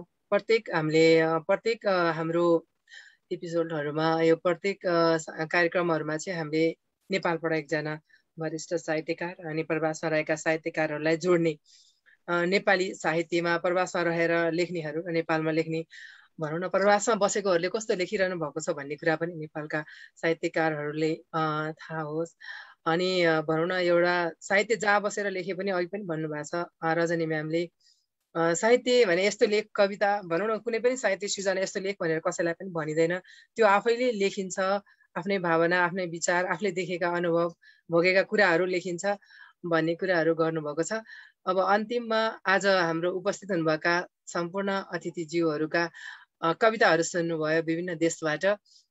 म्याम यहाँलाई कस्तो लाग्यो उहाँहरूको कविता, त्यो बारे छोटकरीमा भनिदिनुहोस्। अनि अरू पनि कुरा छ यहाँसँग। हजुर, धन्यवाद धन्यवाद भगवतीजी। यो प्रवासी प्रवाहको यो 63औं श्रृङ्खला रहेछ। यति धेरै श्रृङ्खला गइसकेको रहेछ। सर्वप्रथम त यहाँलाई हार्दिक बधाई पनि र यसको अनन्त श्रृङ्खलाको लागि शुभकामना पनि। यो प्रवासी प्रवाहमा जो जोडिनु भएको छ, हिक्मत थापाजी पनि हुनुहुन्छ जस्तो लाग्छ मलाई यहाँ होइन, अनि अर्को को हुनुहुन्छ, मैले सम्पूर्णको नाम चाहिँ मलाई थाहा भएन, यो बोर्डमा को हुनुहुन्छ। यहाँहरूले एउटा प्रदेशमा बस्ने स्रष्टाहरू र नेपालका स्रष्टाहरूसँग जोड्ने जुन पुल बन्नु भएको छ यो कार्यक्रमको माध्यमबाट, यो एकदमै राम्रो छ। र विदेशमा जे जस्तो ठाउँमा बसे पनि आफ्नो सृजनालाई निरन्तरता दिनको लागि यस्ता मञ्चहरूले, यस्ता कार्यक्रमहरूले उहाँहरूलाई पक्कै पनि उत्साह, हौसला, प्रेरणा प्रदान गर्छन्। यो एउटा एकदमै राम्रो पक्ष हो। त्यहाँमाथि अब यहाँ नेपालमा बस्ने लेखकहरूलाई, अब कतिपय समालोचकलाई पनि नि कतिपय कुराहरू थाहा नहुन सक्छ। यस्ता पुलहरूले गर्दाखेरि हामी धेरै सूचनाहरू लिन र उहाँहरूको अवस्थाबारे जानकारी लिन पनि पाउँछौँ। त्यो पनि महत्त्वपूर्ण पक्ष हो। र आज जति पनि कविताहरू यहाँ मैले सुन्न पाएँ, गोवर्धन पूजाजीका, अजित छेत्रीजीका, सङ्गीताजीका, उहाँहरूका कविताहरूले साँच्चै न एउटा म आफैलाई पनि सिर्जनामा अगाडि बढ्नको लागि प्रेरित गरे। वास्तवमा सिर्जना भनेको यो आफैमा एउटा यस्तो महत्त्वपूर्ण पक्ष हो जुन जसको सुने पनि अर्को स्रष्टा प्रेरित हुन्छ, उत्साहित हुन्छ, आफूलाई पनि केही गरौँ भन्ने उत्साह जाग्छ। आफूले सुनाएर मात्रै होइन कि अरूका सुनेपछि त्यो एउटा प्रेरणा हुन्छ। र यहाँहरूको माध्यमबाट मैले जुन प्रेरणा पाएँ त्यसका लागि यहाँहरूप्रति हार्दिक आभार व्यक्त गर्छु। र अजितजीको अब प्रकाशोन्मुख कृतिका लागि एकदमै धेरै शुभकामना। साँच्चै नै हामी एउटै ठाउँका रहेछौँ, एउटै ठाउँमा जन्मेका रहेछौँ, सेङ्जासँग जोडिएका रहेछौँ। अहिले यहाँ आएर भगवतीजीले जोडाइदिएर चिनाइदिनु भयो होइन। यो हाम्रो दुर्भाग्य भन्ने कि सौभाग्य भन्ने, एकअर्कालाई नचिन्नु, एकअर्काबाट टाढा रहनु हाम्रो एउटा अनभिज्ञता थियो र भगवतीजीले यहाँ प्रवासी प्रवाहका माध्यमबाट जोडाइदिनु भयो। यसका लागि पनि एकदमै आभार प्रकट गर्छु। गोवर्धनजीसँग त धेरै पहिला नेपालमै भेटघाट हुने, साहित्यिक कार्यक्रमहरूमा सहभागी हुने, कुराकानी हुने हुन्थ्यो, हामी साथी थियौँ। र आज फेरि जोड्न पाइयो। अस्ति भगवतीजीले को छान्ने भन्दाखेरि सबभन्दा पहिला नाम मैले गोवर्धनजीकै लिएको थिएँ, मैले लिएको थिएँ होइन। अनि कताबाट आयो उहाँलाई सम्झेँ होइन, एकदम खुसी लाग्यो। अरू देशबाट उहाँले नै खोज्नुभयो। यसरी अजितजीलाई मैले चिनेको भए सायद उहाँलाई भन्थेँ होला होइन। अब यसरी चिनियो, अरू ठाउँमा अब जोडिने मौका पाइन्छ, एकदम खुसी लागेको छ। र यहाँहरूको सिर्जना जतिसुकै व्यस्तताका बिचमा पनि निरन्तरता दिइराख्नु भएको छ, त्यसका लागि अझै पनि निरन्तरता दिइराख्नुहोस्। यो सिर्जना लेख्नु भनेको आफू बाँच्नु हो भन्ने लाग्छ क्या मलाई। त्यस हुनाले आफूलाई बचाइराख्नुहोस्, त्यो आफ्नो बचाइको निरन्तरतालाई कायम राख्नुहोस्। यही नै हो जीवन, यही नै हो भोगाई, यही नै हो हाम्रो एउटा वास्तविकता। त्यस हुनाले यहाँहरूलाई धेरै धेरै शुभकामना छ। मलाई पनि प्रेरित गर्नुभयो, त्यसको लागि हार्दिक धन्यवाद छ। धन्यवाद। अब हामी अन्तिम आइसकेका छौँ। भोलि चाहिँ श्रीकृष्ण जन्माष्टमी छ, त्यसको लागि म एउटा श्लोक भन्छु, त्यसपछि अन्तिम अझै हजुरको अन्तिम गर्ने बाँकी नै छ। यो भोलि श्रीकृष्ण जन्माष्टमी परेको हुनाले अब त्यसका त्यो अवसरमा सबैलाई शुभकामना पनि। मेरो एउटा मात्रै श्लोक भन्छु।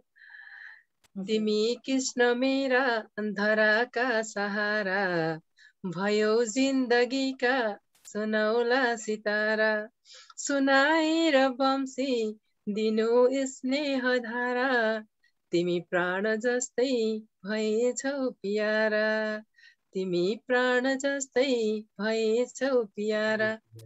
धन्यवाद भगवतीजी, यस्तो सुन्दर। अनि म एउटा कुरा जोडिहाल्छु है प्लिज। तपाईँले त मेरो लागि लेखिदिनु भएछ यो पङ्क्ति। किन भन्नु न, मेरो छोराको जन्मदिन हो जन्माष्टमी, ठुलो छोराको डेटले चाहिँ आज हो। होइन। मितिले चाहिँ आज हो, तिथिले चाहिँ कृष्ण जन्माष्टमीको दिन हो, राति 12:30 बजे जन्म्या हो। अनि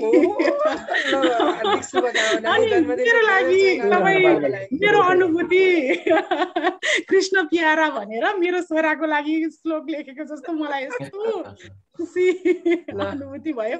मैले छोराको नाममा एउटा कविता लेखेको थिएँ, त्यो कविता सुनाउँछु भन्दै थिएँ, त्यो कविता झटझट खोज्दा भेटिनँ मैले होइन। उसको लागि उसको जन्मदिनमा सम्झेर लेखेको कविता पनि थियो। अनि ल भइहाल्यो, अब अरू नै सुनाऊ भनेर अनि अरू नै सुनाएँ। एकदम धन्यवाद तपाईँलाई। ल खुसी लाग्यो होइन। भोलि त्यो एउटा सन्दर्भ पनि परेको हुनाले, आज कार्यक्रम भएको हुनाले त्यो सम्झना मात्र गरेको अझै खुसी लाग्यो। अब बाबुको जन्मदिनको एकदमै धेरै शुभकामना, मम्मीलाई पनि धेरै शुभकामना। मम्मी बन्नुभएको खुसी पनि हो त्यो एउटा होइन। अब हामी कार्यक्रमको अन्तमा पहिलो आमा बनेको कृष्ण जन्माष्टमी, हजुर पहिलो आमा बनेको कृष्ण जन्माष्टमी, दोस्रो आमा बनेको चाहिँ रामनवमी। कति रमाइलो, दुवैजना भगवानै भएर जन्मेछन् नि त, कति खुसीको कुरा। अब हामी चाहिँ यस्तो छ, कार्यक्रमको अन्तमा छौँ है। अब हामीले सुन्ने सुनाउने कुराहरू त धेरै छन्, तर पनि अब धेरै लामो गर्दाखेरि हाम्रो यो भिडियो पछि हेर्नेहरूलाई पनि अलिकति धेरै लामो रहेछ कार्यक्रम भने जस्तो हुन्छ भन्ने हिसाबले अलिक छोटो गरेको मात्र हो। पहिला त हामीले झन्डै एउटा कार्यक्रम त 2 घन्टाको पनि थियो। अनि त्यो भएर अलि धेरै लामो हुँदा चाहिँ गाह्रो। अब मैले अन्तिममा के भन्नु पर्यो भने, हामीले चाहिँ यो एनआरएनले चाहिँ भनौँ न विभिन्न किसिमका कामहरू गर्दै आएको थियो पहिलादेखि नै। अब साहित्यको क्षेत्रमा चाहिँ त्यति धेरै काम गरेको थिएन होइन। अनि अहिले चाहिँ अब एनआरएनले चाहिँ साहित्य क्षेत्रमा पनि एउटा भनौँ न सहभागी भएको छ। अनि साहित्यकारहरूलाई पनि धेरै किसिमका पुरस्कारहरूदेखि लिएर धेरै कामहरू गरिरहेको छ। त्यो मध्ये एउटा कार्यक्रम हो यो प्रवासी प्रवाह भन्ने। अनि यो कार्यक्रमलाई यहाँले दिनुपर्ने केही सल्लाह सुझाव छ भने दिएर हामी कार्यक्रम अन्त गर्छौँ आज। हजुर हस्, धन्यवाद। यो कुरा त मैले त्यति मार्क गरेको रहेन छु, एनआरएनबाट यो सञ्चालित छ भन्ने कुरा। यो सूचनाको लागि नि एकदम धन्यवाद। मैले पहिला सूचना लिइन छु, अहिले भर्खर तपाईँको उसमा पनि हेरेँ यहाँ।